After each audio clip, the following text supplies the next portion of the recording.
it gives you... Oh, no countdowns anymore. All right, then. Well met, lords and ladies. Jacob Elder speaking, and welcome back to another one of these. I said I was going to Yes. do the next one a few minutes afterwards, but naturally, as you can see, plans somewhat change.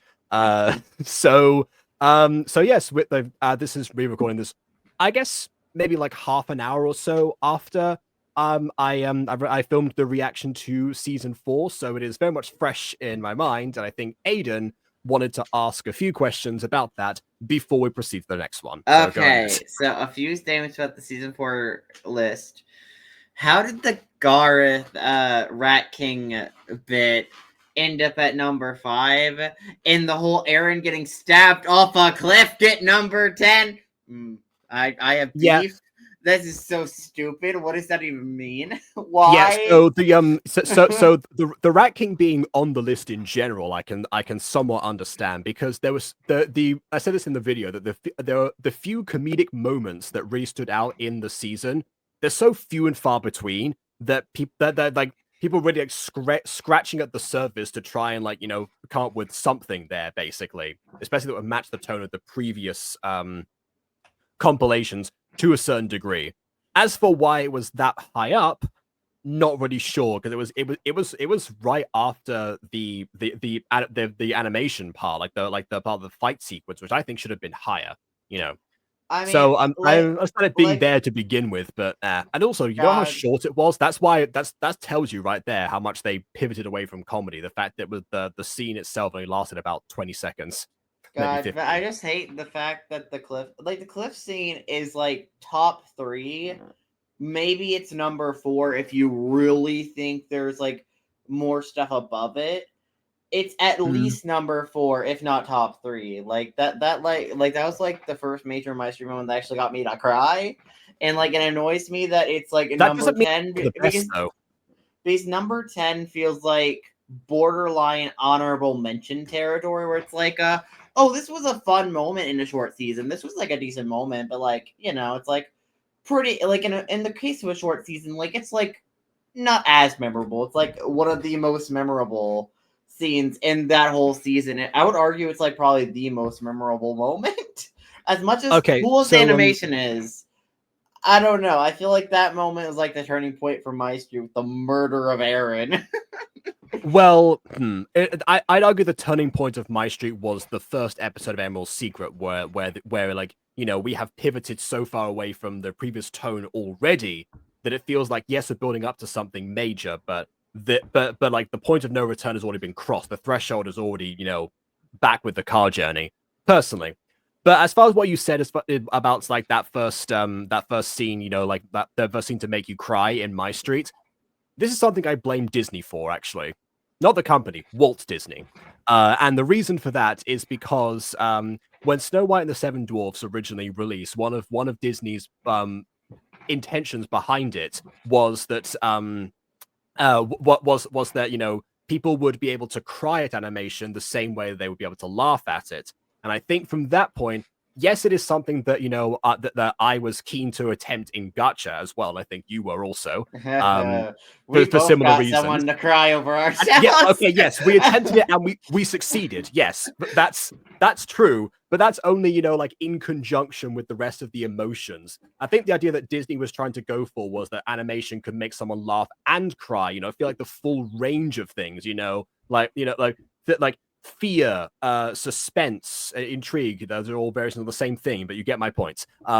So I guess that's why that stands out, because like we felt extreme joy and extreme anger depending on the scenes, honestly, in MyStreet before that point, but not extreme sadness. And I think that's why that gives the impression that that scene is so much better than it arguably actually is. What do you So mean? It's a great scene. Also, I think it's written well, semi well. I mean, there are some bits like Aphmau saying hurtful stuff that isn't true, but also that kind of works as the scene's benefit, because Aphmau is saying some stuff which isn't completely true, but at the same time, Aaron later went on to kind of confirm that, you know, he felt like the hurt more from the words they did from the actual stab wound. The metaphorical stab wound was much deeper, basically. Yeah, but like she's also being mind controlled, being saying then like mentally manipulated to say all that. So it's like, so even if even the stuff she's saying wasn't 100% technically true, it still it like the fact that she was mind controlled, you know, makes it work. It's not like she was. It's not a Buffy season 7 situation like Empty Places where everybody is in their right mind saying stuff that just isn't true. It's like, listen, Anya, you had power. You became a demon that murdered a bunch of frat boys. I'm just saying. I think you are better. I think Buffy is better among than others. you. I think Willow. Why are you defending her? You almost ended the world last season. What do you mean? Why is this a thing? Why are you writing this, guys? This is awful. Empty Places is one of my least favorite Buffy episodes ever, purely because that scene, and they had to like write out Spike because they knew if Spike was in the scene, he would immediately point out everything they're saying is wrong. Yep. Yeah. They had to be like, oh crap, we gotta get rid of this character. Go on a journey, Spike. Hit the road for a little bit. We need the drama. It's like, oh god. Yeah.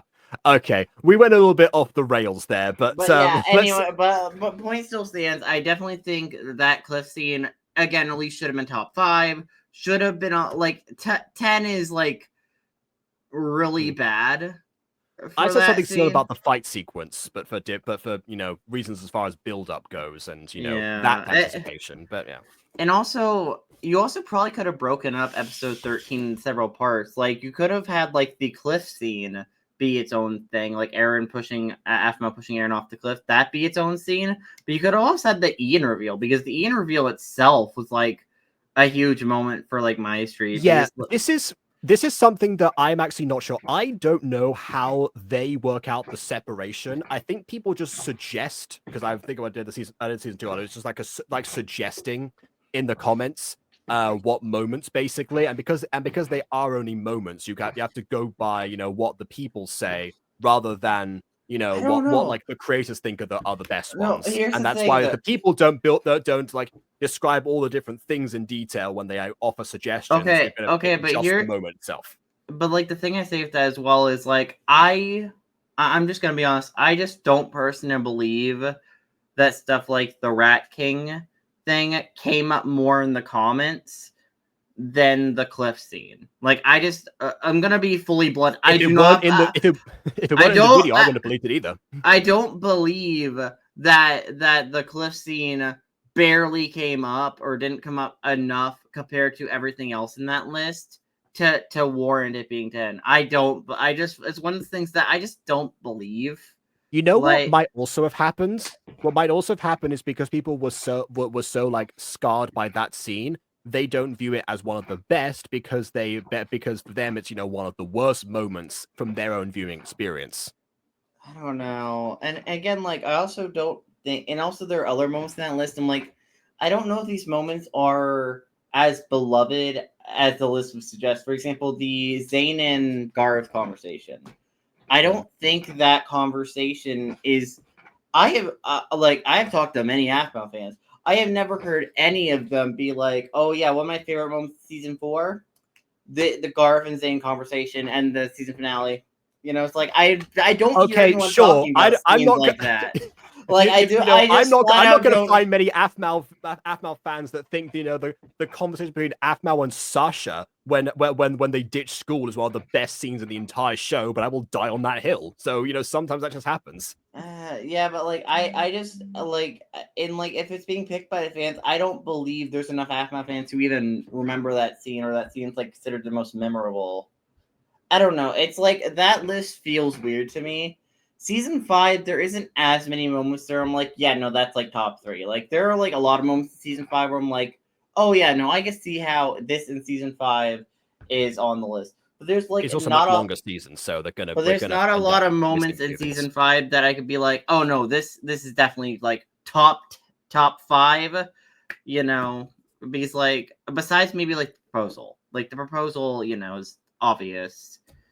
You know, but Yeah, besides like like if the it gets to the minds of proposal, like the majority of people, yeah, there are going to be and some I got things. and like the and the animation scene with Aphmau and Aaron reuniting. Those are like the I'm only going to two say I the guess like. haunted house as well is going to be on here. Oh yeah, the whole. Oh god, Yeah. Zane, you asked me to ship you someone. Well, if I were to ship you with anyone, it would be me, Yeah.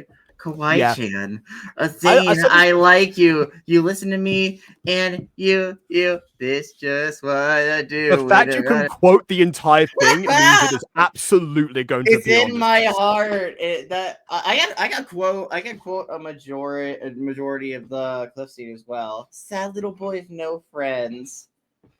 Oh, God. I was just saying this, by the way. I The can way that quote a lot lot of of the this stuff. I can quote okay, a lot of yeah. it. So hold on. So I was just saying this in the video that I said that one of the reasons that like the dialogue does not stand out for most people, aside from that it's been like played back in flashbacks and future moments in the series, is because the dialogue honestly feels like very generic at times. Not the Clifftop one specifically, but also like the moments like she's like, "I hate you. I've always hated you."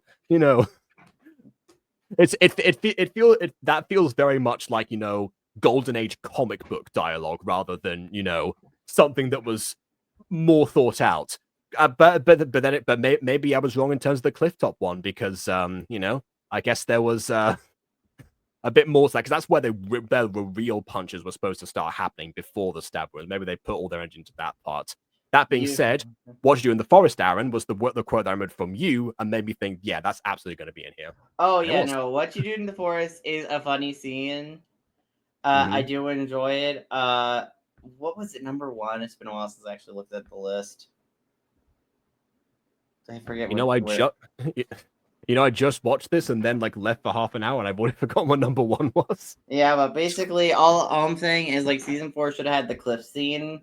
That's like I don't know, like say imagine season 6's top 10 moments. One of them was something like crap. What's a super unmemorable moment? Oh, Garth The eating interrogation meat. was Garth okay. eating meat at the casino. You know, Sure. imagine. Let's say that was number 4. That we're just Okay.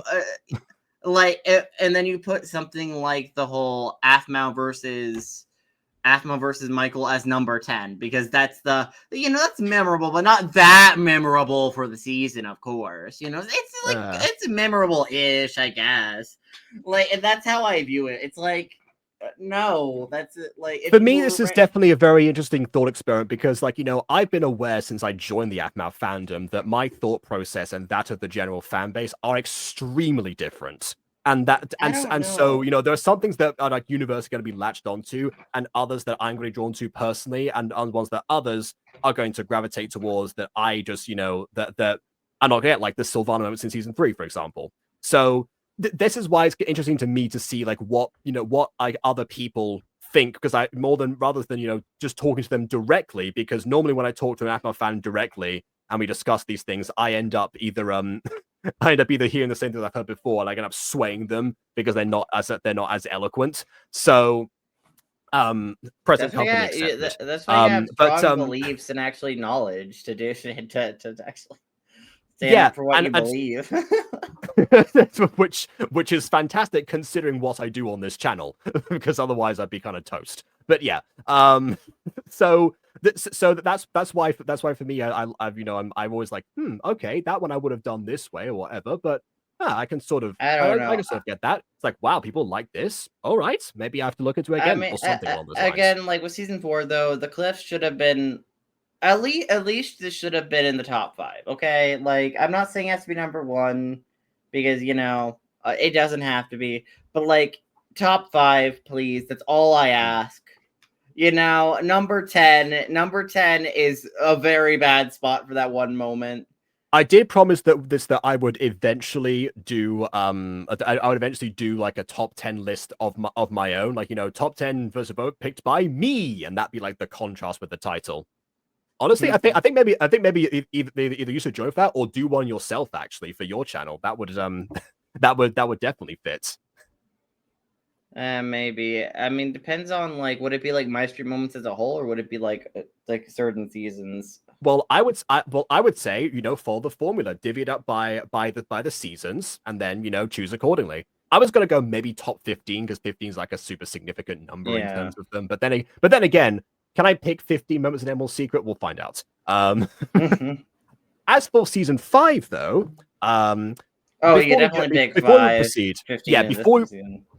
before we proceed further with this, because I've said before, this is one of my favorite seasons. It alternates between this and season 3 for me. Season 3 But is yeah, great. are there any moments that you personally like, not that like you think that the fans will have caught on to? What moments would you personally put on a list that you want to see in here? Well, obviously the Zayden Kawhi moment, Aphmau and Aaron reuniting and proposal. Those are just like the main moments. The rest, Oh, okay. I imagine most of them are going to be in here. Yeah, and then I don't know. I mean, I don't think this moment's gonna be in here, but I think it'd be nice if we had like the Kim trying to chase Zayn and Kawhi-chan as Dari. What? What? I don't. Sorry, It's not gonna be in here. I'm pretty sure. But I mean, I do kind of like that. It's really dumb. If I had to imagine how they're going to portray the kiss, they're going to start the chase from like when for when Ghost is like looming around in the haunted house, saying like, "Oh, Zany," and then it like leaves, and that's going to be the beginning. Yeah, for me personally, like I said before, my second favorite episode in all of MyStreet is the episode that happens directly after the kiss, but that's specific to the scene of Aaron and Aphmau talking to Kawhi-chan on the phone and talking about like the nature of ships and everything that they've built up. You kissed her, but again, okay, maybe not that part specifically. Oh, I remember that part of the conversation. Not that part specifically. The more sentimental parts later that have built up based on how the shipping culture gravitated around the series. And again, see, like I said, stuff that I think about the other fans might not have. Okay, but let's see what that he did put in here, and let's see if we'll be just as outraged in quotes as we were as clearly for season 4. So let's go without further distraction. On with the reaction. Outrage. Background keeps resetting. Anyways. I've decided. Aphmau. Ah, yes. I should have known this was going to be in here. This is one that I definitely would have left off because of the implications that it has later down the line. Because they do acknowledge in the show that this was the wrong decision to make. But okay. Well, to be fair, in any show, Jacob, we both know this. Characters are allowed to make the bad decision. That is true. As long as they actually realize they made the bad decision eventually. Be like, this wasn't a great choice. A certain character in season 2 made that decision, which he later realized, oh crap, that was not what I was supposed to do. That was wrong. That was not okay of me. Yeah, the fact that Sylvana of all people was the one to call this out and be 100% correct about it, they made Sylvana right about something. Well, to be fair, Sylvana post season 3 landscape got better. Outside that one New Year's moment where she tried to convince Aaron to immediately propose Aphmau, that was weird. But besides, yeah, she still wants grandbabies desperately. Naturally, of course, the woman that struggled to raise one child by herself is gonna ask that child to raise a bunch of others. Clearly, very fair, very fair. Yeah. Listen, listen. I kind of get it. Sometimes I'm like, man, I really want to be a dad, but then I'm like, oh, I'm not ready to be a dad. This is a bad idea. Never mind, Aidan. Why are you thinking this? It's like, but unlike you, Sylvana has experienced parenthood and should know better. It's like, Aphmau, you're ready to become a mom, right? I know you're like, I don't know what your job is most of the time, but you're ready to become a mom, right? No one does. It's one of the lingering misses of the show they never address ever again. I don't think she's still working there. I'm just saying. She probably has been fired by this point due to lack of attendance alone. But Yeah, I mean, I'm guessing that once Kawaii Street MyStreet Cafe took off, she'd like dedicate herself full time to that. I imagine. Yeah, but and then she kind of quit the cafe, which is like, what's her job now? My theory is she's getting the money from the Lycans at a certain point. Like the Lycans are just paying her. Just like, I'm guessing. I'm nah. You know, I'm guessing she had savings from everything, most likely. how? I mean, you listen. I'm just saying, in this world, savings only go so far. Savings only go so far. Is all I'm saying. You got to save a In the lot real of world, money. savings only go so far. Yeah, that You yes. got to but, save you a know, lot of money to even last a year or two on your own. Okay, sure, but she was planning to expand her business that she owns. So I feel like I feel like she would have been fine for a while, and also depending on like how much she was eating because depressed. But anyway, Oh God. I Anyways, unpaused it by the way. I've been having loading issues, so Oh. it should turn click you. into gear. There we go. Aaron? It's been on my mind ever since you mentioned it to me. The pros and the It wasn't that long cons ago. of turning it was you. like an episode or two ago before. Two Yeah. things that I'm deeply afraid of. The pain you're going to endure, and the possibility that you might change who you are. I mean, she doesn't change at all being a But- werewolf. No, she doesn't change at Well, all. okay, yes, but the fear of that was justified because Yeah. that's essentially like rebuilding your entire body chemistry and your hormones. What the heck? And your hormones, because yeah, the teenage hormones. Yeah. So you're changing your hormones, and that's going to affect like your behavior because that's what dictates that. So yeah, I can see where he's coming from here, and it arguably should have happened. Oh, by the way, I need to tell you something. So online, on TikTok, I've noticed there's like this Aaron cosplayer. Oh, he's so hot. Anyways, Oh, okay. Alright. although he's cosplaying as like MCD Aaron, but still, it's like, damn, sir, wow, you look great. Okay. Listen, okay, Am I gonna get a listen. username or something or anything to go off? I don't remember their username. Think their name's Brandon. I don't know. Think I know usernames? I hope, I hope you remember to follow them in that case, because otherwise, Oh, I do. Okay, yeah, I 'cause I was do. gonna say, if you search up hot Aaron cosplayer, you're probably gonna have like a bunch of results. Is But there? anyway. Do a lot of people cosplay? I mean, honestly, like I've seen people cosplay as I don't like. know. Look up cosplayers. Listen, I'm just saying. As far as cosplayers go, I have seen a few Aphmau cosplayers. I think I've seen like a Caitlyn and like a Kwai-chan, and that's it. Honestly, I haven't like as far as Aphmau cosplayers go. Listen, I haven't seen many male cosplayers. I think maybe once I saw Travis, but that's about it. Like I haven't seen many male cosplayers for the male characters. It's mostly the female cast that I see like the cosplays for.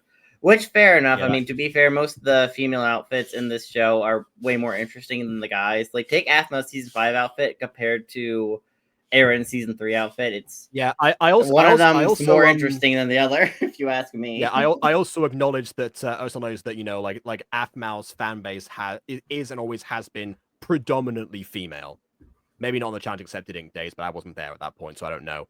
It's mostly Because I remember like that one person who said like, oh yeah, I didn't realize that other boys liked Aphmau. But what do you mean? She had 4 million subscribers at this point, by the way. So It was just I 4 thought that million. It was 4 million women. No, it was 399,999 women and 1 boy. Yeah.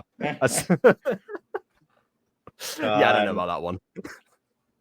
Statistically, definitely unlikely. But statistically, that also means that you're more likely to find female cosplayers because you're more likely to find female fans of Aphmau. Yeah.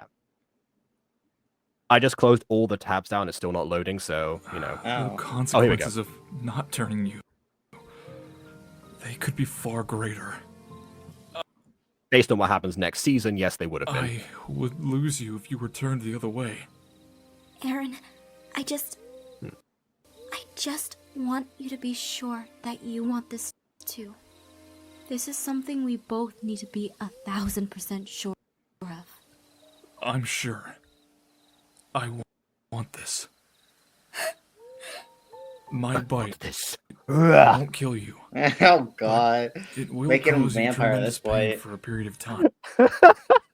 I'm just picturing this in like a Twilight style situation. Honestly, I wouldn't. Which now Listen, makes me think that Bella did in fact beg to be turned a bunch of times. Now I'm saying that out loud. Yeah. My question to you is, are you mentally and physically prepared to endure that? Absolutely not. Absolutely not. Yeah. It's like, of course. Hard cut to her and like, ah! Ah! My Aaron. bones! Oh my god, that'll be a fun edit to do, actually. I want you to be my alpha. Oh god, I forgot. My brain. That's what you want to say to the cosplayer. She does. He's cosplaying as human Aaron, not werewolf Aaron. Oh, I guess, yeah, alright. MCD Aaron isn't a werewolf. He's a human. I think. I'm pretty sure he's a human in MCD. I don't think they ever retconned that at any point and been like, no, he's secretly a werewolf. Pretty sure he's 100% a human in that universe. Mm-hmm. Which makes his sword is, designed to kill werewolves, so it would definitely be. Which, by the way, it makes it even weirder how Aaron was reincarnated in the Ultimate line. Like Irene didn't think, yes, I'm gonna reincarnate Aaron. Gotta make sure he's in a family line that isn't gonna screw him over. Oh, I know, I'm gonna put him in the bloodline of the Ultima. What could go wrong? It's like, Irene, that's not a good idea. I wonder if the Ultima was such a big secret that even Irene herself didn't realize where werewolves came from, and therefore that was even a possibility. Oh God, it's like Irene, why did you do this to him? You could reincarnate him as a normal human. No, how to do it in the Ultima bloodline? I'm picturing the Despicable Me like Gru's plan meme or something. It's just like, I take Aaron's soul, I reincarnate Aaron's soul, I put him in the Ultima family timeline, I put him in the girls. God.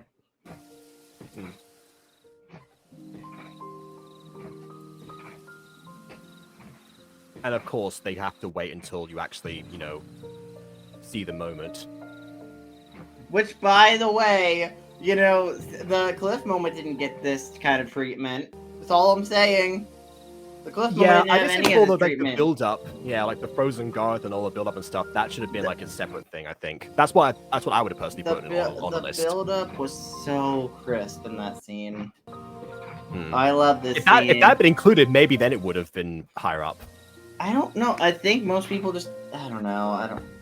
Anyways, also, I'm pretty sure it's the animation, which I'm kind of like... Well, yes. Minecraft characters don't move that dynamically today. Definitely not back then. Yeah, but I find it interesting, though, because it's such a short animation, and, we'd obviously don't see the face, that I wonder, how long it took them to put that together, animation-wise, compared to, a normal animation. The lighting alone was much more detailed than the fight sequence, so that would have been extra time on their parts. Anyways, strange shaming. Okay. What are you doing? Trying to fix Off-Mouth's broken laptop. Oh yeah, she was wedding planning. Okay. And then she broke her PC. Hey! Melissa, you're acting strange. Don't strange shame me! You're strange for strange shaming! There we go. Strange shaming is my strange thing. Ooh. God, I love this version of Melissa. I love Vacation. Melissa this season. Vacation Melissa is definitely best Melissa. I feel like you'd be hard pressed to find a fan that. But here's the thing. Here's the thing about the Vacation Melissa. Okay, Wolf's Tale came after this, and Wolf's Tale Melissa acted more like this version of Melissa than season 3 / that one scene in season 4 Melissa. And that I can actually understand a little bit actually. Because that was like work business Melissa, basically. She was always sort of getting engrossed in that, but she wasn't quite fully there yet. I think Vacation Melissa is actually the Melissa that is hiding underneath all of the all of the the business facade essentially that she normally has to maintain and exhibit. So that version of her is the act. What we see in those moments is, you know, the genuine self that she hadn't quite repressed at that point and doesn't need to repress at I this don't point. know. I think it's more of the case of Aphmau writing her characters the way she does in the present. Oh, You know, out how, of universe, absolutely. In universe, I'm saying it still makes sense. like Kawaii-chan's writing, especially like beyond Phoenix Drop High season 1, like they kind of chilled out Kawaii-chan as a character. And they made her less psychotic. So whenever we had like Phoenix Drop High season 2 her and like F University her, instead of being like a weird yandere psychopath, she's like a sweet, you know, kawaii, you know, girl who's just really chill. Again, I can kind of see her working towards that at that initial point, especially because I mean, while the big retcons of the series is the fact that, you know, she says she got into shipping right before the big move started, but then she says they did so when she was younger, like the Slumber Party episode. If we take the retcon as the truth, then in that case, yeah, she's like she's building up that kind of thing for herself. Like, yeah, she has like the and like Kate personality, but then the shipping thing came in, and I just add on top of that. And by the time we get to season 1, sure, I'd argue Fungal University is probably the time where we should have seen a bit more of the psychotic Kawaii-chan, like that, like not maybe like to the degree of season 1, but something like that. But Finish Up High, I understand. Also, Caitlyn acts nothing like her season 1 counterpart, or like doesn't like because like Caitlyn season 1, like her rage issues were a major thing, or like, but like she didn't exhibit any rage. She was giving more Caitlyn vibes from season 3 of MyStreet onwards, rather than season 1, season 2. Yeah, well, okay, so season 1, Caitlyn had somewhat of 2 modes essentially.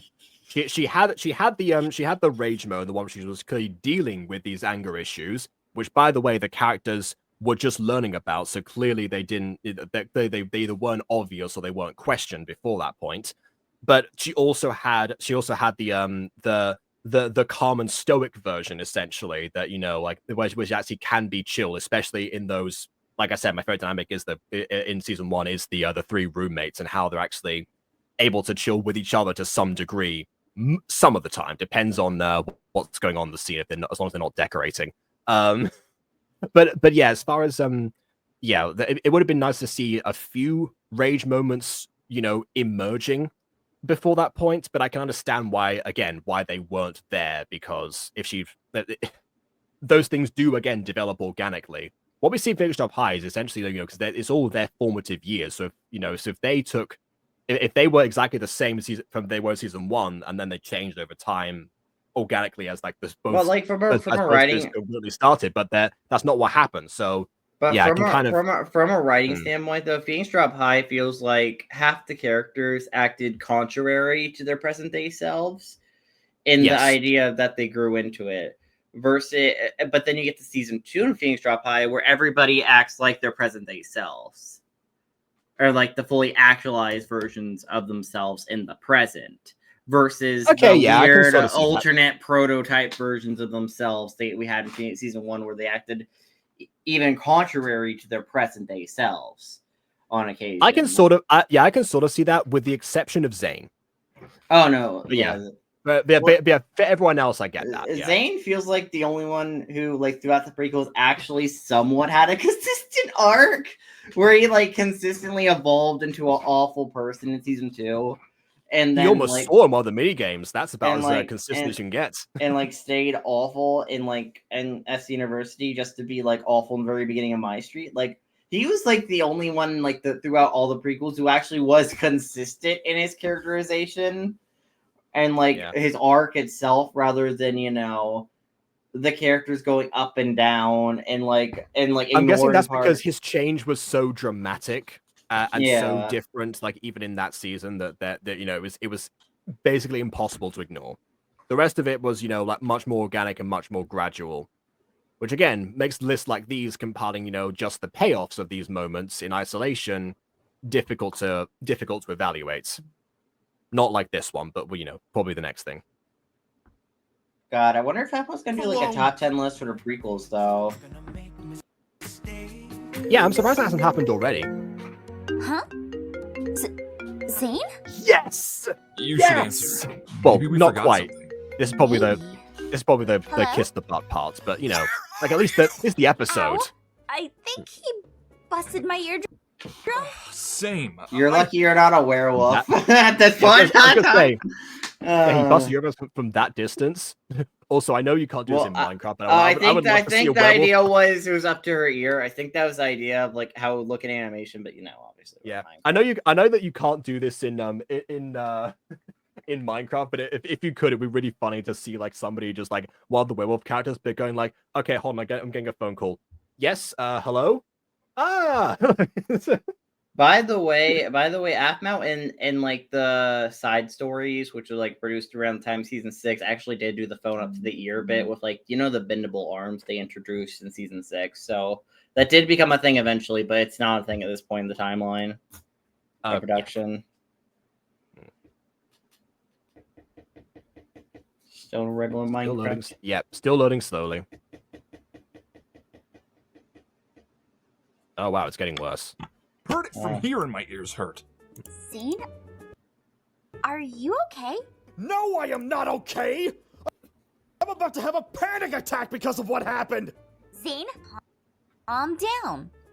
Explain to me Best thing to say, I'm about to have a panic attack. Best response, calm down. what happened. The problem is I can't. Kawaii-chan! I'm sorry. What? No laughing! No, it's just. I swore you said you kissed Kawaii-chan. Why is it so hard to believe, though? I don't know. I find this weird from Aphmau. It's like, how is it so hard to believe that Zane actually kissed Kawaii-chan?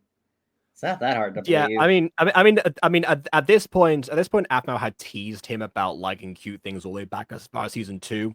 Yeah, Which, and by not the way, to people think that Zane-chan is Russian forced, but it actually started way back then, just to pay attention. But I don't anyway, know. Do people actually far think as, that? Genuine question. Do people actually think that? people Aphmau thought that said- enough for them to call it out in a mini game, I don't know because and in the series itself, making it a major thing. I don't know. People also think Aaron's a super senior, which he's not. Which, by the way, real quick, Aaron is not a super senior. Aaron's birthday is December. Aphmau's birthday is in October. These are confirmed. We have confirmed dates. Okay, the super senior thing is not depending on where his birthday is. It's basically the idea that he actually he was held back a year in high school, and therefore instead of being a senior, just a regular senior, he's a super senior because he's a senior for the second time. But like, which is that person actually misremembered because he got held back in college. He was a super senior in college, but not in high school. Yeah. That was the super senior bit, not the birthday stuff. Yeah, but like a few things. So Aphmau, around the time where they're getting together, or like in high school, Aphmau turned, I think, 15. She's like 14 at the beginning of the season. October hit. Aphmau was 15. Aaron was 17. Then December hit. Aaron became 18. Aphmau was 15. And that's just the general ages and stuff. I was 15, you were 17. So yeah. So again, I'm just generally giving detail. I hate when people do that, and also people like try to be like, "Oh, that's why Sylvana did what she did. That's why Derek did." No, they both did it because they both did it because they were awful people. To be honest, if Sylvana actually knew about that and actually had bothered to learn anything about Aaron after the Beyonce joke, even before that actually, then I would surprisingly, those words are coming out of my mouth right now. I can't believe I'm saying that. Surprisingly, I would have sided with Sylvana. But yeah, still, because it would have made sense at that point. But no, they had to go with the Beyonce route instead. Yeah, and I don't know. It's like it's just one of those things where it's like generally going into it, like, yeah, Aaron was not a super senior. That's not true. I don't know why people. I mean, I can see where the misinformation comes in. One person said that. I don't. Well, I guess that one person then convinced multiple others. Yeah, no, it's been spewed by multiple people about that misinformation about Aaron being. It's like, nah, that's not a thing. That's not canon. Like you can say it's a little bit weird, Aaron being 18 and Aphmau being 15, and their whole thing still was a little bit weird. You could say that, but let's not lie to make it weirder. Is all I'm saying. We do not lie to make things weirder. It's already weird enough. We don't need to add more detail to exacerbate like if something's weird, you don't need to lie about it to make it worse. That's just not what you need to do. That doesn't help your case. Let it speak for itself, and it will do the work for you. Yes, absolutely. And I press the button again. It's still not doing the thing. You're serious?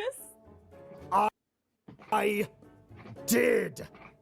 You are serious. What? I kissed Kawaii-chan. And I liked it. Were you asleep? I'm so What? embarrassed. I wish I was. Ah, yes, somnambulism. The greatest of all romance tropes. Wait, what's going on? Zane says he kissed Kawaii-chan? Like, on the lip? No, on the butt. What do you? Yeah, okay. Honestly, in that context, I can see why he said that. That is like Zane's sarcasm is always. It's like where else do I kiss? Where else would I kiss her? I don't know. I mean, on the cheek would be the next logical. I don't know. I don't think part you'd to do freak so. out too much if you kissed her on the cheek, though. I mean, kissing someone on the This cheek is isn't Zane, normally though. that big of a deal. Maybe. This is Zane, though. Kissing on the cheek isn't theoretically that big of a deal. I mean, I Well, guess it. Oh wait, actually no. Zane himself got kissed on the cheek in season 1. So yeah, I guess yeah, he wouldn't think that'd be too weird. It's everyone else that did. I don't know. I don't judge. Look, Zane, I just can't. Give me a moment. Oh, you cut before. Well, I guess like the Kawaii-chan part. was What, also the what do you part want to episode. do? Like actually, like play like the whole like 8-minute, 8-minute scene? No, honestly, I would have started it later on after the part with Zane, but I can see like the funny part was the Zane part. I get it. Okay, fair enough. Oh. Hey there, handsome. I see your friends decided Like I said, Aaron's beach dilemma. Like it was like a much of a dilemma to begin to with. leave you alone. What do I do? Wanna come hang with me Just and say my I friend? have a fiance. shake Just be I am engaged. Shows ring. Actually, wait, you're on the beach. You may not even have your ring on you. Yeah, probably not a great idea because if you go in the water, that ring may be going bye bye. Yeah, I guess that's why App was able to wear hers the whole time. Hey, look, it's Aphmau's Yeah, good sandals, time but on around the another girl with island. slightly different colors. Thanks, but no thanks. I Clearly, have Dave, to get back to my fiance, so yeah. That's a clever way to do it, by the way. But actually, that does remind me of a story that my dad told me one time. That he was on this conference call for something. I think it was actually being broadcast somewhere. I think it was like on the radio or something. Like I don't know which station or whatever. I've got the context. But he was doing that, and it was and while the other people there was an American lady, and at one point after he just said something, the American lady out of the blue just went, "I just love your accent." Oh God. Where did that come from? So I said jokingly, "Oh, you should have said thank you. My wife likes it too." But like, obviously, comments in isolation don't necessarily mean anything, but it's just been like a funny response to then like pivot back to it. But anyway, By the way, that's what Aaron does here, yeah, the master of charisma.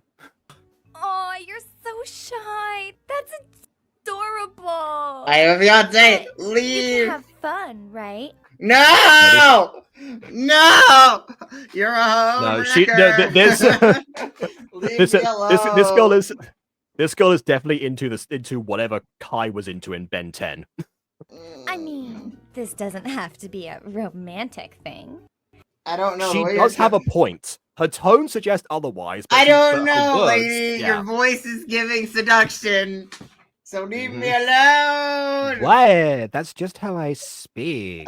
Are you speech shaming now? That's strange shaming. Speech shaming is my strange shaming. Just getting to know you. Gareth! Getting to know. Why, hello, ladies. Hmm? I heard you wanted someone to He have slid on fun the with. sand. That sounds painful. I forgot he did that. I've seen that visual without the context before. Oh, hey. You're handsome too. But That's nice. he's cuter. Doesn't matter. He is taken. Yeah, we're Uh, brothers, so if you get with him, you gotta deal with me. What? No, thanks. I'm good. Yeah, if you want to be his lover, you got to get with his friends. It's the classic saying. Let's go. I've waited a Okay, by I mean, the I way, guess a real technically quick Garth thing helped about out there. quick thing about that scene.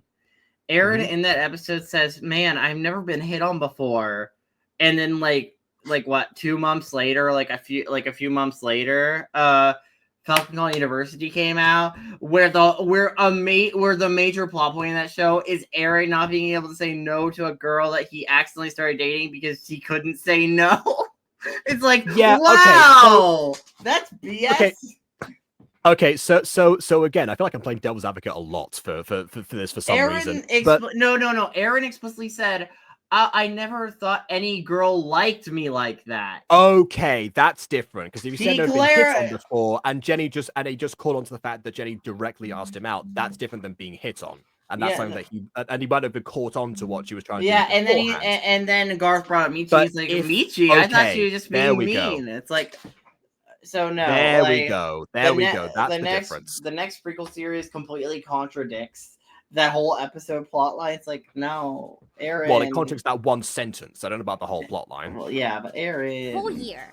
I can wait a few days. We never I- been to the I center am- of Starlight. Yeah, no, I am. I guess we have fearful- technically. I'm fearful of this title. Besides, there are other fun things we can do here Again, her words are correct, but her tone suggests something. together. Like Melissa in the corner, fantastic. what? Well, And it was at that moment that Aphmau thought, "Hey, I can make another version of myself and make that my core defining character trait." And Heartpoint was Well, born. not what I was thinking, but okay. Oh god, I You're just forgot going- about Heartpoint, which is ironic I because I know. named this series called Heartpoint Family Farm. Which When I first saw that, I thought you were making a reference to it, and then it was I made clear think I think when I came up with Heartpoint Family Farm, like the name Heartpoint, I think at the time, like I remembered the series Heartpoint, but I forgot about it. If that makes any sense. In my brain, like Yeah, it was that buried does deep in happen. my brain somewhere. So when I named it that, I was like, "Oh, wait a minute." Where's That's actually a phenomenon called subconscious appropriation. That actually does happen a lot, like all the time with writing. So yeah, it was, that being said, you still haven't watched Little Shop of Horrors, have you? And No. yet, like the central like the central plot of that story is essentially what happens in Little Shop of Horrors, which is without as much of the horror part or the blood. I mean, to be fair, Plant Sun, made by a plant that that Oh we don't yeah, know the life much of Timothy about. Green. They did that too. Oh god, I forgot about that movie. I saw that movie like many. There you go, subconscious appropriation. You've seen that one, I guess. I don't know if I've seen the movie or just clips. It's just like the little Okay, plant fair. child that came from the garden. Pretty much, yeah.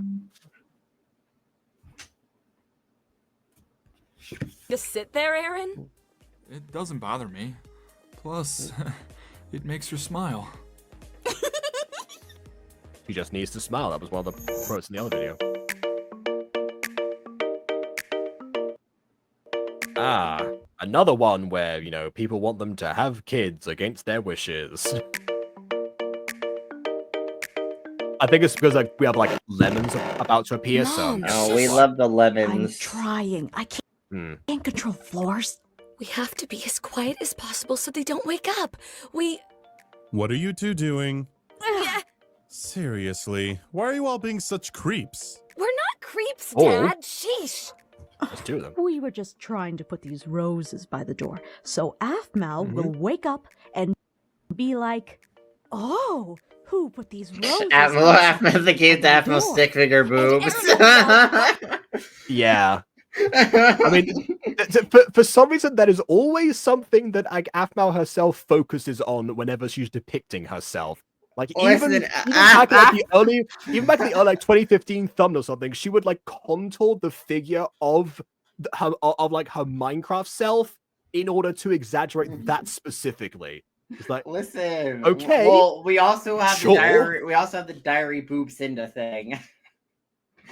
That wasn't even just in Diary. That happened in MyStreet again as well. It kept But yes. Listen, Aphmau references boobs a lot, especially when it's minor demons with the bra thing. Oh, yeah, but no, and the bustier in Ultra Nova, and the boob mind thing from what Zane used to said to Garth, which didn't come up in Emerald's Secret actually. Anyway, which listen, Aphmau has a weird obsession with him. It's a little bit strange. Apparently so. Yeah, well, you know. Eventually, she pivoted that towards personality, and you know that was. Oh yeah, the big personality, and then she came for guys, imagination, guys with big imagination. Yeah, I think actually, I think it was Jason who said that originally, and then she laughed so much that she like went along with it. God. And now we wait. Hi, it was me, baby. Oh, kiss me, Aaron. Oh yes, Aaron would immediately take the credit for the roses that he has not ordered, obviously. I've loved you forever. I love you too, baby. Now let's have like 70 pups. Oh, God. Getting pregnant 70 times, or I guess you get pregnant... What, you get pregnant like 35 times if you have like a bunch of twins? You know a fun... Well, I mean... no, look at this.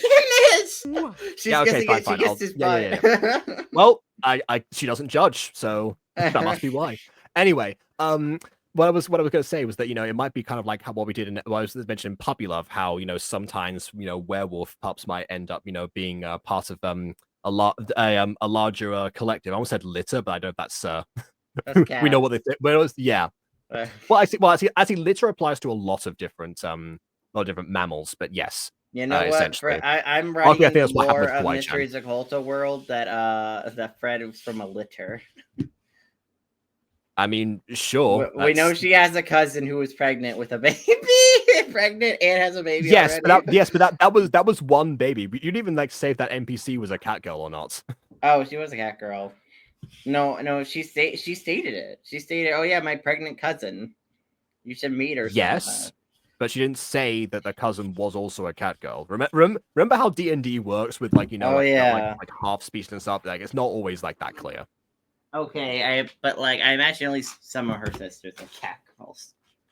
Oh yeah, absolutely. Brothers. Yeah, like direct siblings, definitely. I forgot what I was gonna say. I was gonna make another point, but I forgot. That's right. One thing I like to imagine is what Morgan Berry must have thought like in the recording booth doing those lines. 70 pups. Well, it's just a start. A start. Yeah, see, that's one thing she says in common with Sylvana. It's like, yes, I raised insert number of children here, but I have raised far more for my own amusement. Why is that a constant thing? How would that even work though? Because like that, like. One, like, the Aphmau would have to be pregnant, like, all the time. Like, she would never have to take a break from being pregnant. Not to mention, who's raising the babies? Aaron can't raise the babies. If Aphmau's always pregnant, she can't be working all the time. Well, I mean, I don't see a reason why Aaron couldn't raise the babies. Or that depends, like, the number of them. Well, but Aaron has to be working all the time. If Aphmau's always pregnant and can't work a lot of the time because she has to be on maternity leave all the time. No, she's on a maid cafe, collect that passive income from the business. Yeah. I feel like owning a business is more active income. You have to actively do more. It honestly depends. Like she got herself like way more involved than she arguably needed to, and that was one of the things that Aaron was trying to point out. But yes, there were. I was saying to some degree, you know, things were streamlined towards yourself. But then again, Rachel would know about that. She only had 2 kids. supportive of Aaron. Supportive? Do you even know our son? Do you? First off, Aaron would never claim he did Yeah. Do you? Of all people, do you know your son? something that he didn't do. And second, it's not romantic if it isn't from Aaron. And finally, you two need to stop meddling in his love life. We're only trying to help. Support, help, And you're failing. it doesn't matter. What matters is you stay They mean the same thing in this context. out of his business. Now hand over those flowers. Ugh, you're no fun, Dad. Our hearts were in good places, dear. And your minds Yeah, were but not. your brains weren't. Now let's get... Dad? What's with the flowers? Aaron! Were you planning on giving me those flowers to No, give no, you should have lied. You said your wife gave them to you. To be perfectly honest, actually, if this what you said here, do you plan to give me those flowers to give to Aphmau? Actually, that would work perfectly fine. You say, hey, yeah, you know, give these over, because then they would be coming from Aaron in some way. That would have worked. I guess. He totally was. No! And of course, we're gonna but pin we that. Yeah. stopped him. You traitors! And liars. Seriously, they're so cute. I never My understood name that is. about you, What? Kawaii-chan. My name is. My This name whole is. shipping shady. thing you've got going for Aphmau and Aaron. It's a little immature, don't By you the think? way, I find it weird how the MyStreet cast didn't pick up this Kawaii-chan, because Aphmau later in the scene, I don't think it's going to be in this clip because it's like near the end of the scene. But Aphmau says, "Ha, that shows Garth and Zane for Yes. for 'Cause spy." It's like it is. it's yeah, like since it is when Garth. when did Garth dye his hair pink and also become a meatball? Like, I don't know. I feel like from a MyStreet character's perspective, also, if we're going off Aphmau logic, Kawaii-chan has boobs. Therefore, I don't know if that would be no. I don't know.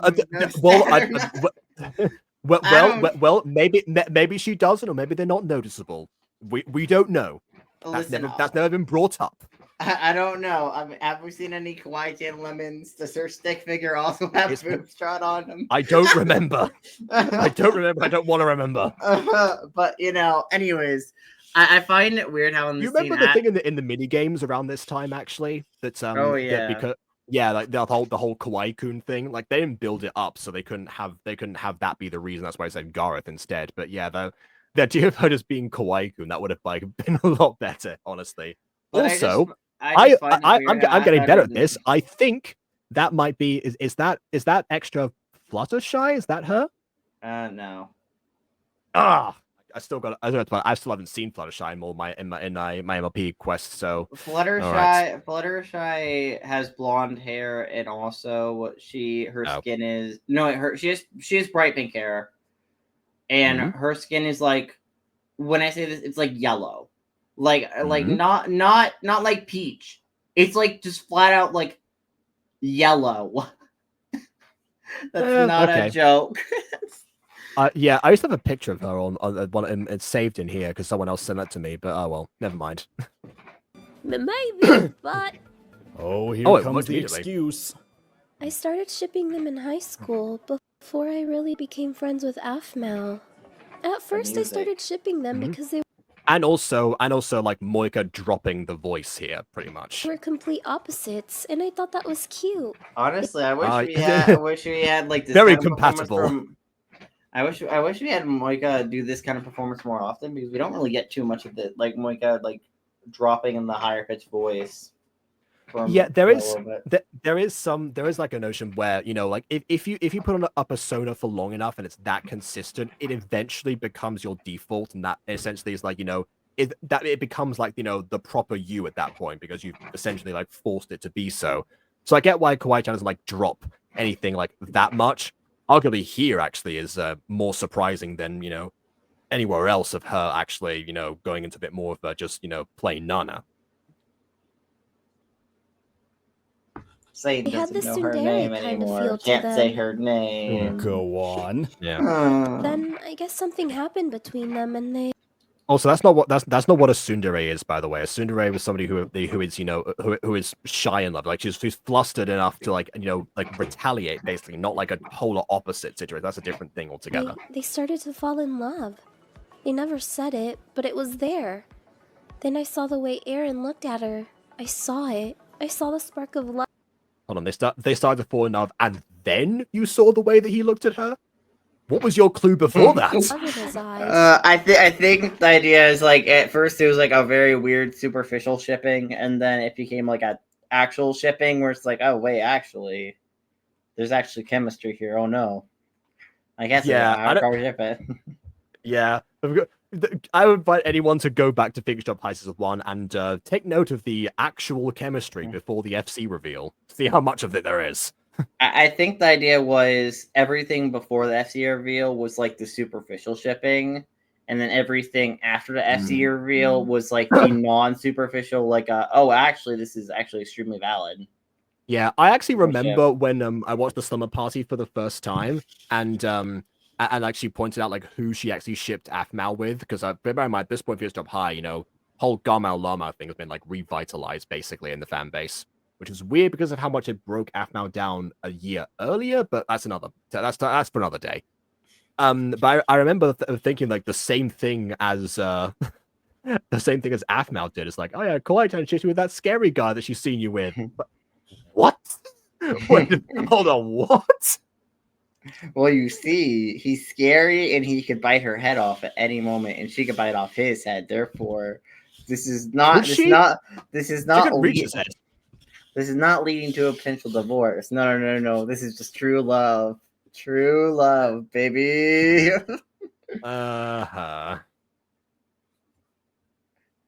Isn't the best relationships where the two people are constantly fighting and don't like each other? Those are the best relationships. Mm-hmm.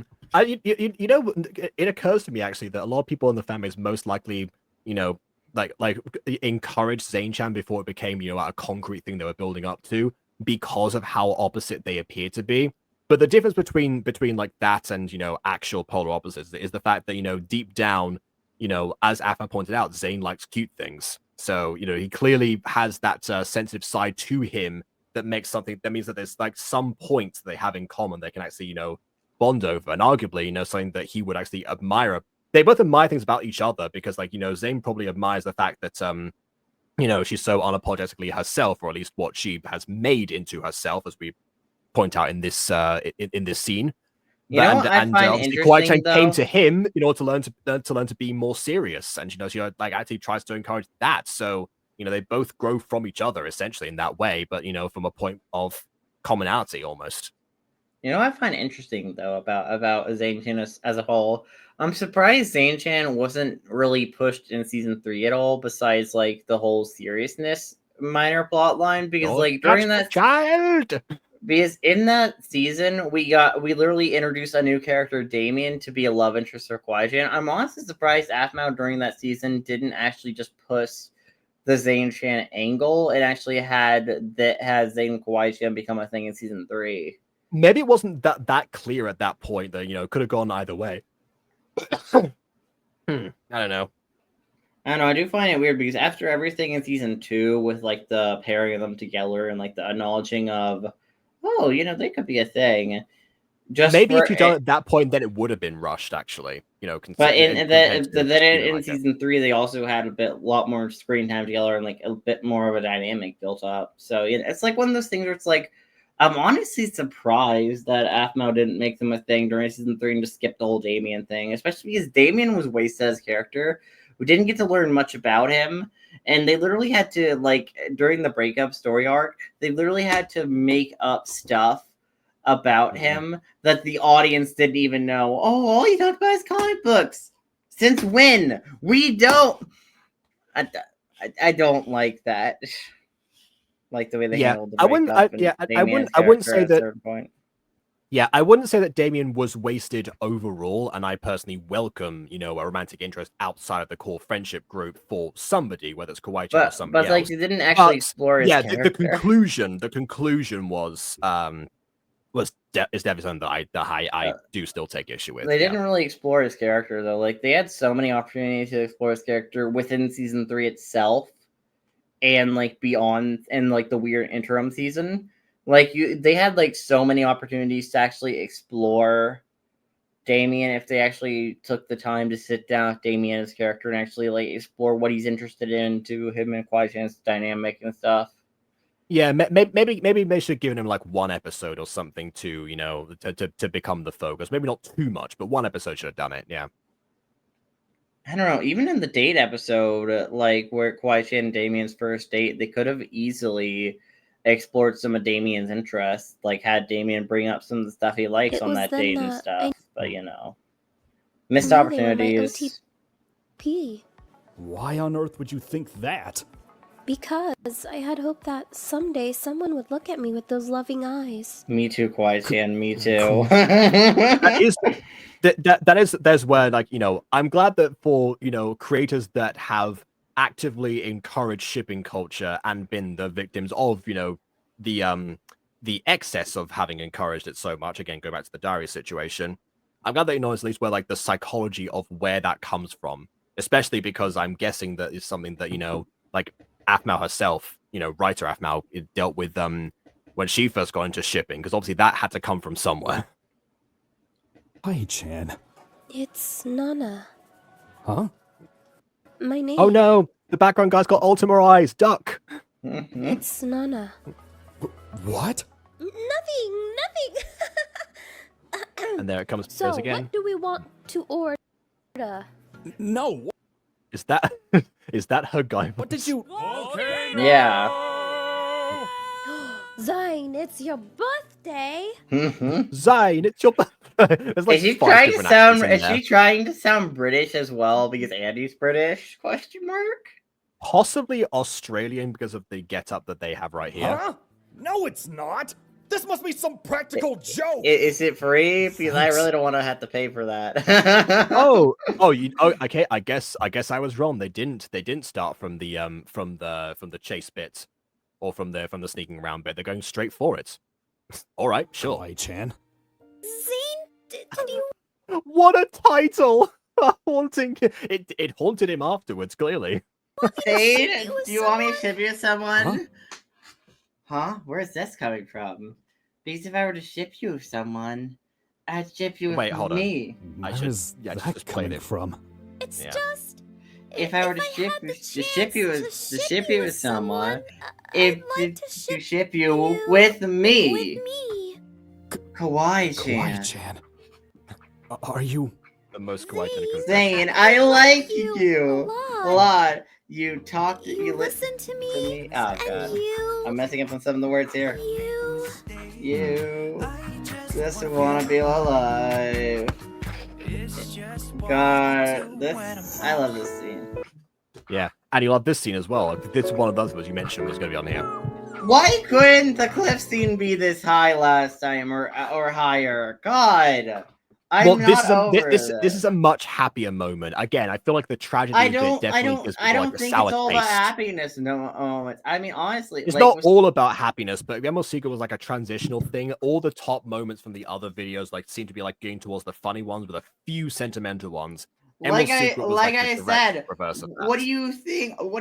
Like when it comes to season 6 top 10 moments? I'm just saying, what are you gonna do for that? You can't. There aren't that many happy moments. Are you gonna just BS all the moments? It depends if you know Walt Disney's misinterpreted vision ends up going through or not. This is BS. Okay, sorry. Anyways, I'm still upset about the last video. What am I even? Which you weren't even there doing for. Here? Hey, I saw it though. Said it about it. Alone for a while. This will get me copyrighted. I've been searching through the dark for They do traces all of these the love you covers left and they inside always take my them lonely down. heart. Do we Except not really.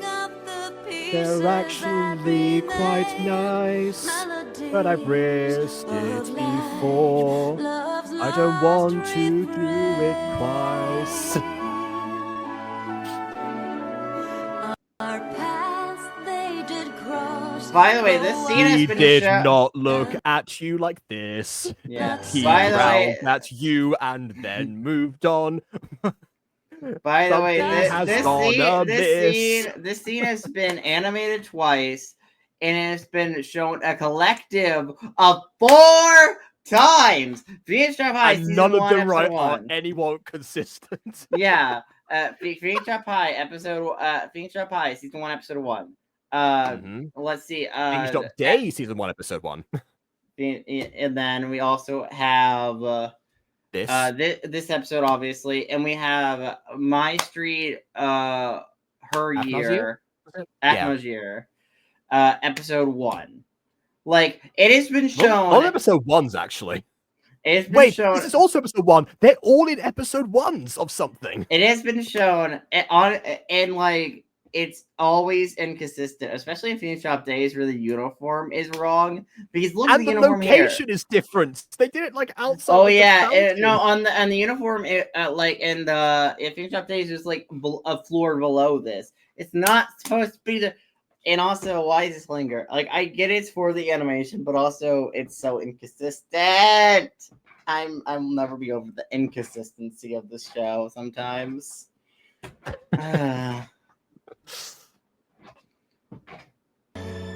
We met, we laughed, we held on fast, and then we said goodbye.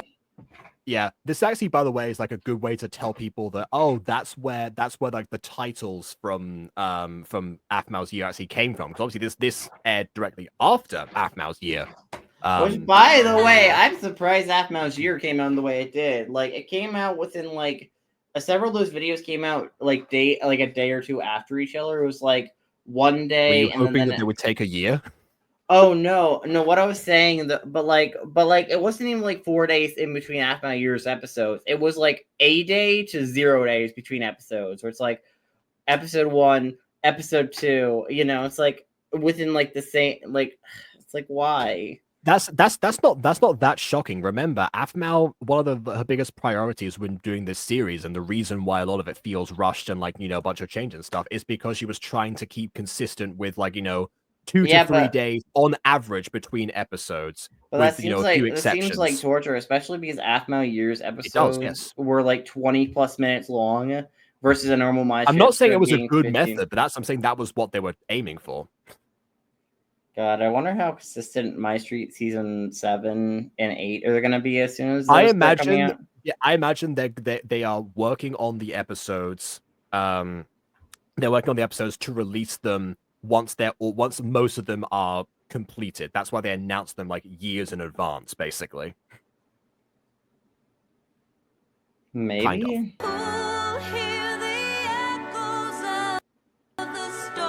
What about the tears?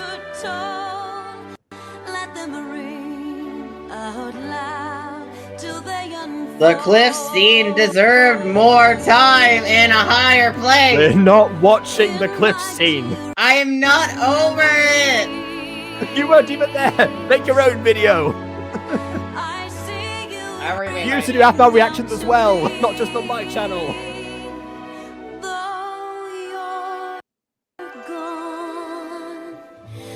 So you're gone, yeah. Issues with existing lyrics. Out my name.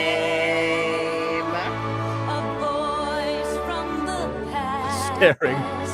Joining yours and mine. Adding up the They shed tears. These two fall in love. And so it goes on. I like the fact that she didn't really like clock onto the scars or the ears at first. Just so happy to see him. Has some good detail. To the sky beyond the flying birds. Forever and beyond. Then I found out, like, the last scene of anything Greek mythology related is like Odysseus and Penelope embracing. Anyways, number 1 time. The proposal. Only if the cliff scene was at least number 5! Has meant the world to me. I'm not letting this go! It hurts my heart! Also, You Will Always Be the One. I always remember that from, from that used in Phoenix Wright Season 2 a lot, because that was the theme song, and they said it, and Aaron said it in the final episode as well of that. You know what? I'm surprised though. I'm surprised they didn't actually animate the proposal scene. Like they animated they reuniting. I'm honestly surprised like the proposal scene wasn't animated too. I think it might have been like a little bit too long, and a little bit too dialogue focused for them at this I want point. that world to be a part of my life forever.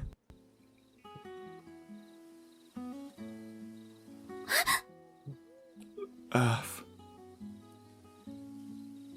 will you marry me? I don't know if this is too long, man. Not this part. Not this part, but we had stuff before this. I mean, what's missing from this list? I just realized the guitar scene. I'm hearing the guitar in the background. It's like, oh yeah, that should have been a part of this. Yes! Yes! Yes! Yes! Again, this definitely deserves number 1 spot, but yeah. But yeah, the guitar should be included. There's always like one where I'm thinking, hey, I should definitely have had this one included, or and one that I was thinking should be removed. Although this time, not sure if I would have said one of them need to be removed necessarily. But yeah, I definitely wish they'd include like at least like that the conversation part. But I can understand that they included. I mean, this list, unlike season 4's list, was a lot more solid, and like everything here. I mean, honestly, a majority of stuff here, I literally cannot be like, oh yeah, no, that doesn't deserve to be on this list. Because the rest of it, it's like, no, like I mean, the story chase with Kim, I really liked, but at the same time, much like Strange Shaming, it just kind of feels like it's like viewer things, and if like the viewers like it or not, if like that's the entire point of this, really. Versus like the cliff scene, which is like it's like in the previous list where it feels like, why is this so low? Like this feels borderline honorable mention territory, where it's like, oh yeah, there's the cliff scene, I guess. It's like, you know what I mean? It's a scene. It's like, no, it's like the I guess it's not really the climax of the season, but it's like almost peak rising action. I was define it as, if we're like looking at the plot structure, because technically the climax is Aaron defeating Ian and then like saving Afma. That's technically the climax. Yeah, I guess. which also the defeat itself was not part of that. They didn't have the the turning into human or the implied being mauled by wolves that obviously didn't actually happen. Oh well, he technically was mauled by wolves, and it's shown in one teaser, but he was just wounded. Yeah, I'm so glad that they I'm glad they didn't show that one, because I obviously have like a huge issue with that scene where it's like, yes, they can attack him now because they don't recognize him as an alpha because he's human. So why listen to Tatiana? Anyway, I don't mind that scene as much on the basis of, if you don't want to have Aaron as the protagonist murder Ian, have someone else do it. Yeah, I mean, I would honestly like it's like, okay, it's one of those things I have like issues. Except that he did end up murdering Ian later on. Okay, yeah, but that was done with a lot grander purpose in mind, and obviously that was like a more complicated. Okay, sure. That was a bit more complicated, and like obviously that was more intentional.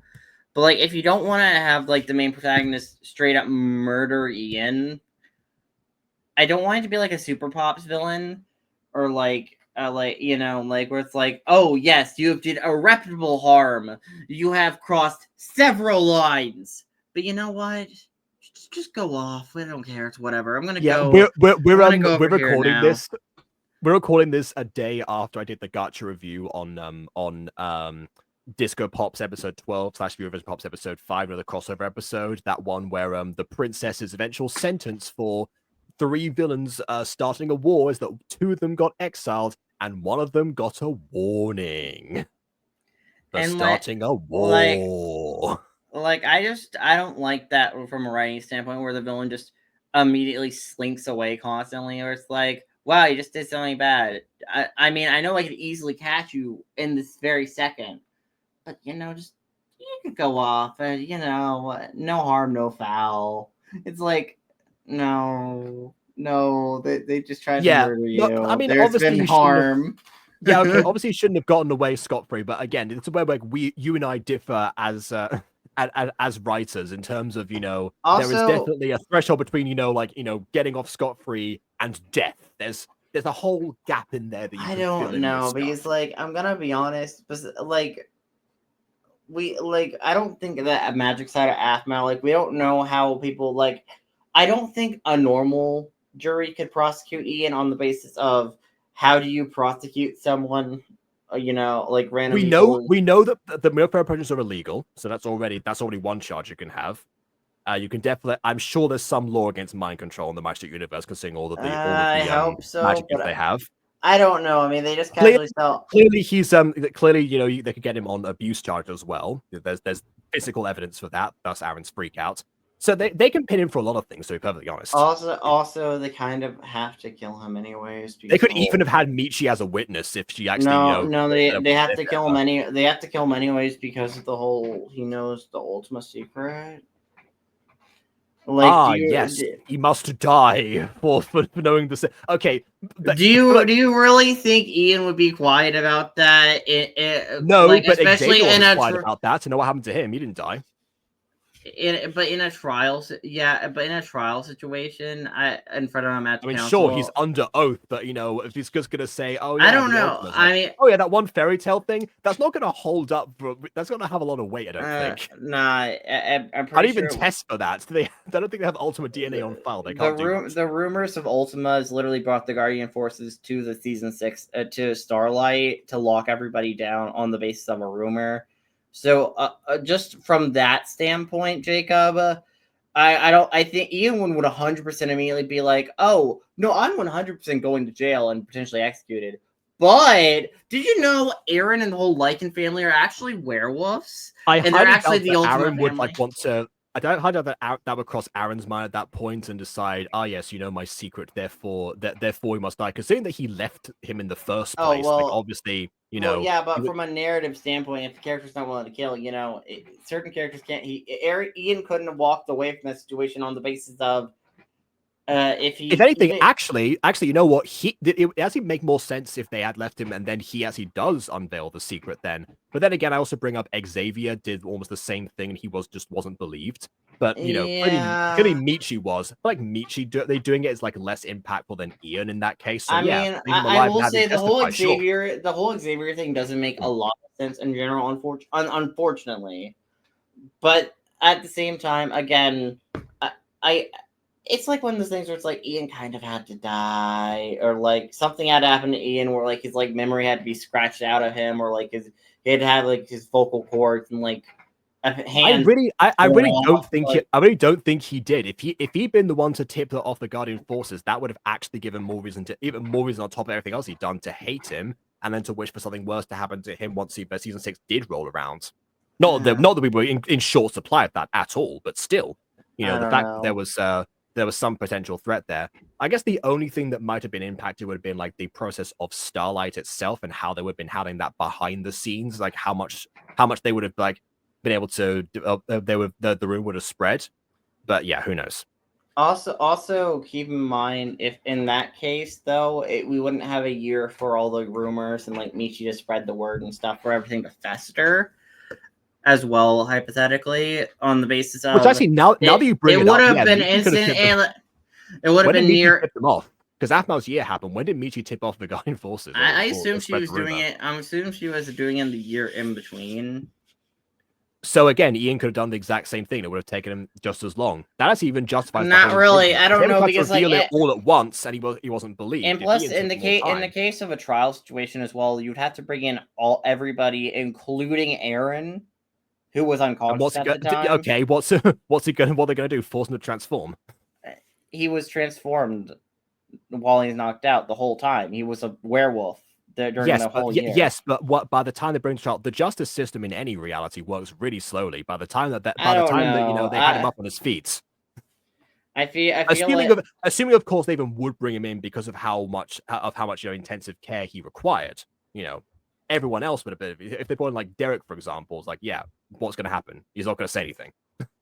And also, it's just one of those things where, listen, as much as you want to be in like some idealized world where Ian could have just walked away from the situation or went to jail, and it would have been, and it would have drastically changed the plot. You'd have I to mean, like he move. almost did. I mean, he he didn't even like go somewhere. Like he actually just walked away and was in a cave for a while, dealing with the snake-eyed man, and that Oh well, clearly he didn't have much of a grander plan beyond in that. the case of season 2 of Phoenix Drop Out, he didn't do anything. Okay, I say that he did atrocious stuff, but it's not on the level of season 4 at all. Because like the worst thing he did in that season was destabilize a school community, and also So going back to could they put him in jail? Then clearly, if and that's part of and season 2, then and season and 4, by and your own beat logic, means he would have been locked away for longer. and beat up a student. Like he didn't really do anything. He didn't really do anything, especially if we're going off the idea that werewolves are meant to be minorities in this world. I highly doubt him destabilizing a werewolf community would have been like, oh man, we care so much about the werewolf community. I don't think regular humans would have cared. Well, if we're talking about minority allegations, or like, sorry, not allegations, allegories. If we're talking about minority allegories, then actually him being prosecuted would make even more sense. If you think I about don't how that know. works in the real Again, world. Ian pretty much had to die in that situation, or at least get the proper comeuppance. Because You keep saying that.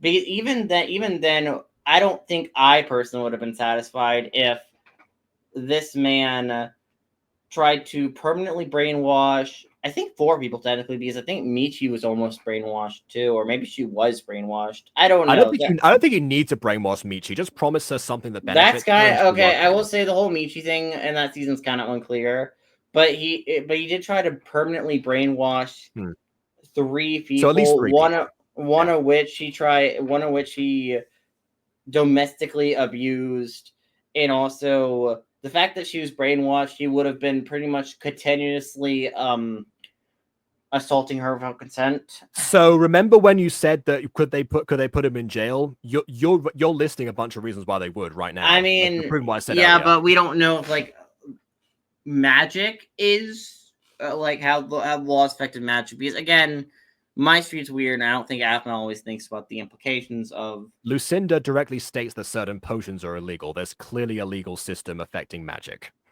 Yeah, but that may just be for magic itself.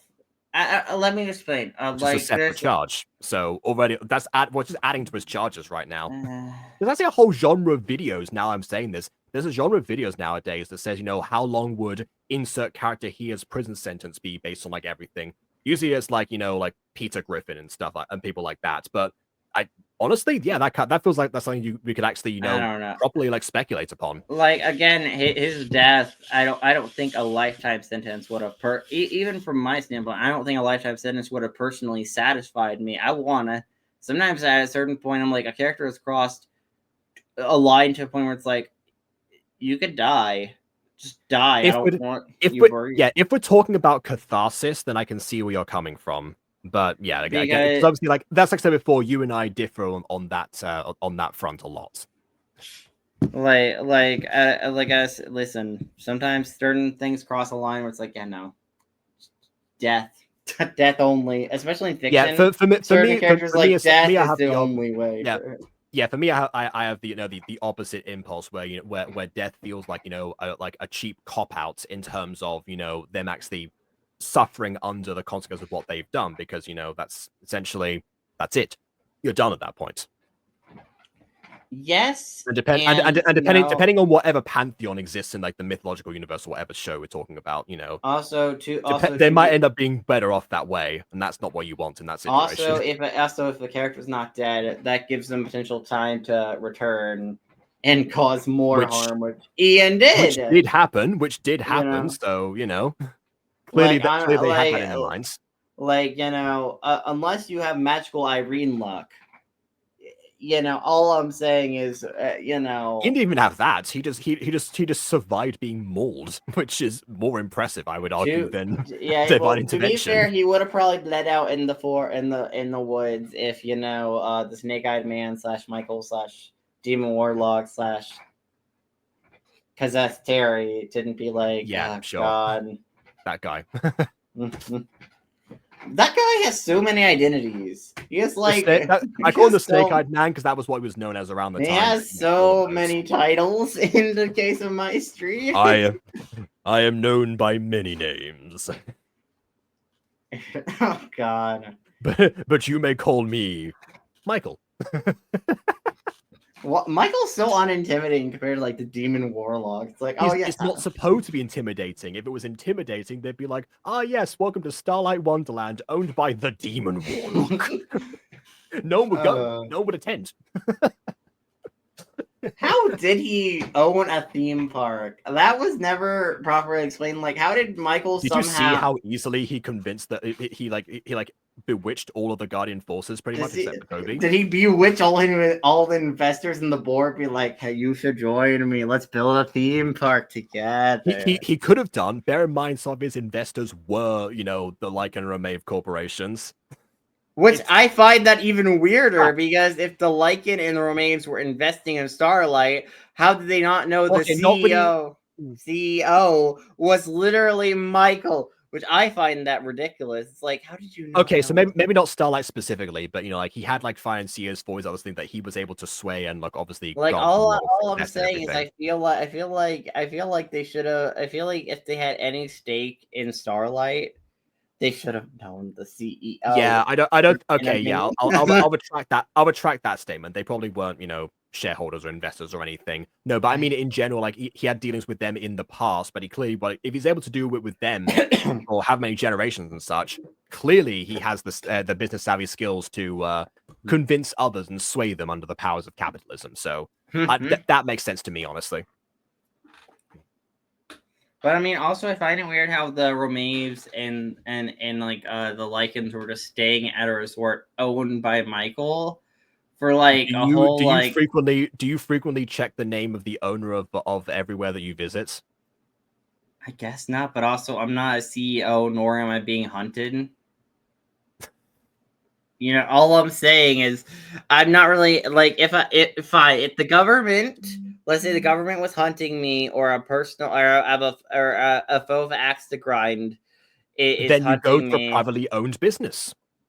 Then I would probably be then I would probably be a lot more naturally cautious, especially if I'm bringing someone who just went through a traumatic event who may be mentally unstable, as is. We're talking about the person who called who called himself Wolfwear. So yeah, I don't know. Listen, we love the underwear brand Wolfwear. It's underwear for werewolves, because like most underwear doesn't have like little tail holes, but this underwear does. That's a good This underwear is specially made to hold your tail. Yeah. I mean that I could see that being a product. And we are also working on a company called Wolf Pants, where we make pants for werewolves too. I feel like you don't need to make that a separate brand, because it's stuff that you wear as a wolf. So it still would be. Oh yeah, wolf wear. Yeah. And we are also making wolf wear for headphones too. Your ears are a weird shape. So what if we made these special headphones, which is like a hat that you put on that works as headphones. I can see all of these being products in a world where werewolves exist. Yeah. God. Or they're like weird earbuds where it's like you put something around your neck, but then there's like earbuds attached that you just like put into your werewolf ears. No, it's just a headband that like circles around. Yeah. Oh my god. I want this to be lore now. That's what the Lycan Corporation makes. Hello, I'm on the phone. That's what the Lycan Corporation makes outside of entertainment. Like they have been expanding into werewolf accessories. I did theorize that they had a merch line that included Wolf the Plush. That's one of my lingering Aphmau theories that has yet to be thoroughly disproven. I don't think it will be proven or disproven. It just which exists. Is my favorite type of theory. I like the types of theories that just exist. Where it's like, hey, it's a fun logical experiment, but we don't need to. But if it gets confirmed, then fantastic. If it doesn't, then well, that's embarrassing, but we move on from there. But I like the ones that like sit in a limbo. That was always what I aimed for in terms of Aphmau theories. And I think mean, what the I don't theorist know. team aim for most of the time nowadays. I prefer theories that actually could be proven or disproven. Which is why you take so much issue with a lot of the stuff the theorist team do. Listen, well, even some of their theories are are meant to be concrete, but then instantly get disproven, or half the evidence is disproven, or they ignore half the existing evidence out there to prove a theory. I know that was like, "Don't hug me, I'm scared." Like the theory they pushed for that a few years ago had a bunch of contradicting evidence in the episodes, but that was just ignored in their theory to like prove the point of their theory. It's like you're ignoring half the evidence. Those episodes are so abstract that it's hard to say that something concrete disproves anything else. But in general, I see what you mean. They have done that. It's like, oh, hey, these like 15 other moments in like across the series that go against your theory in its nature. Yeah, are we gonna talk about this? Well, no. It's like, okay. Or they completely missed the point of the show, like Has Been Hotel, which is like proving redemption can happen, versus the theorists.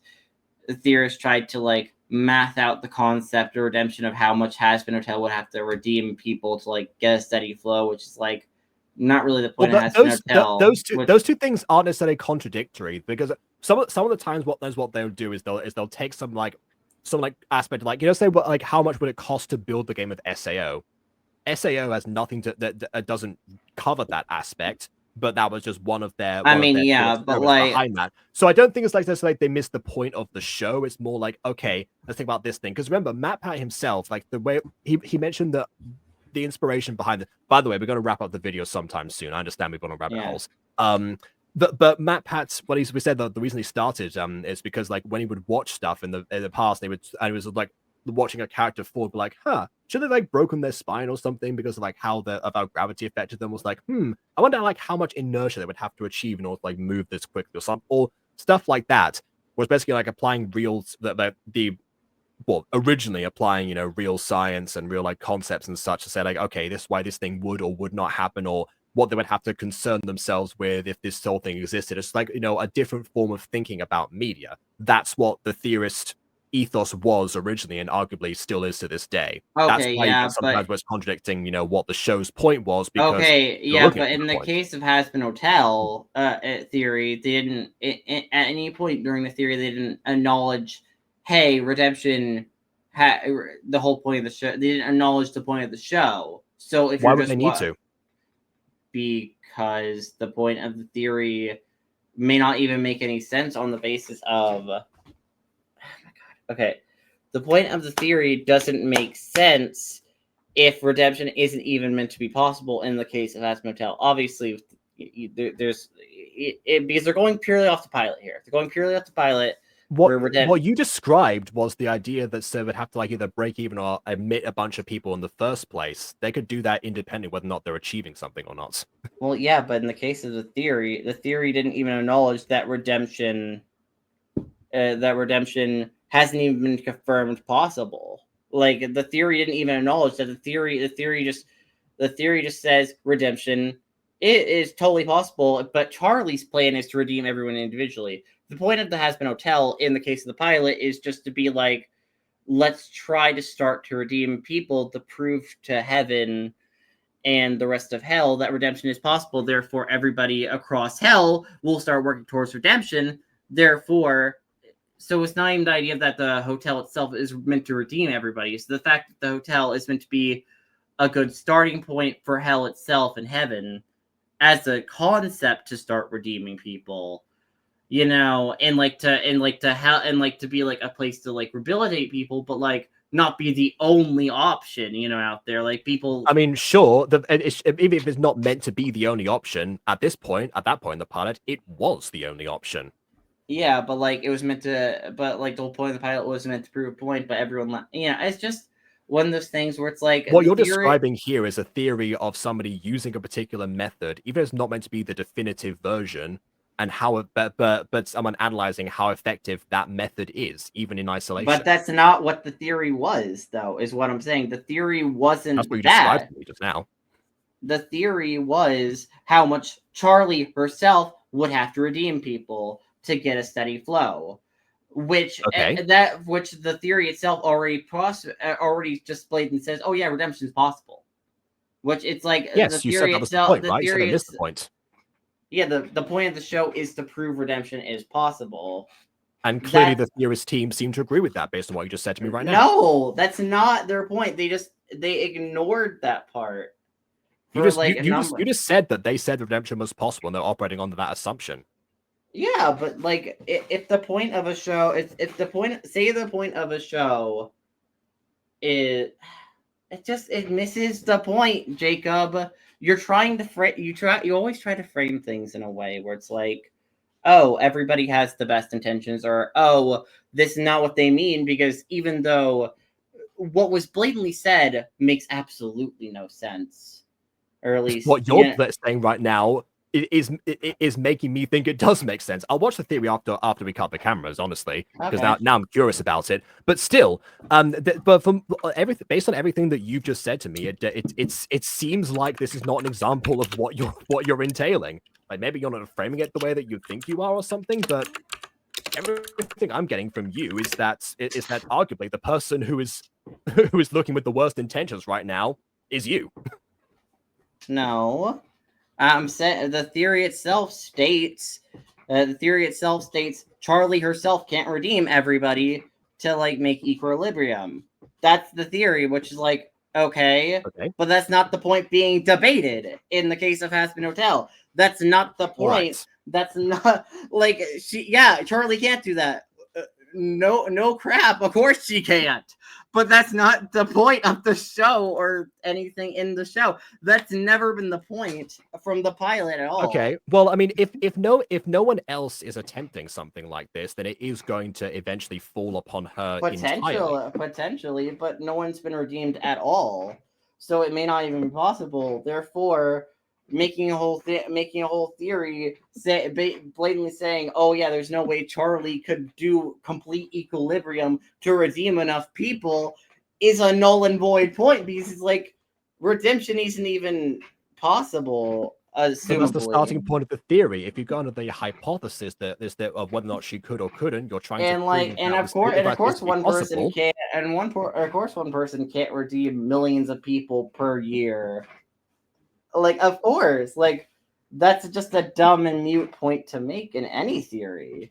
You know, that's not a good point. That's just a mute point. These are the same people that figured out like how much Santa Claus would be consuming. To be honest, what do you have to do to be redeemed anyway? Or how fast do you have to jump?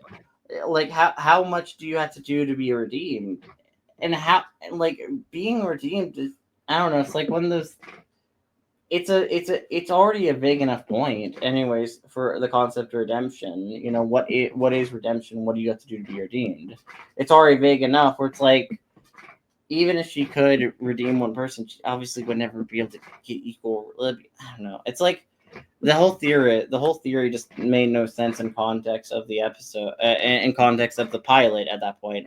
Obviously, the whole series wasn't released, and there's, you know, obviously nothing beyond that, but it made no sense in relation to the pilot, you know, because it just was a weird point.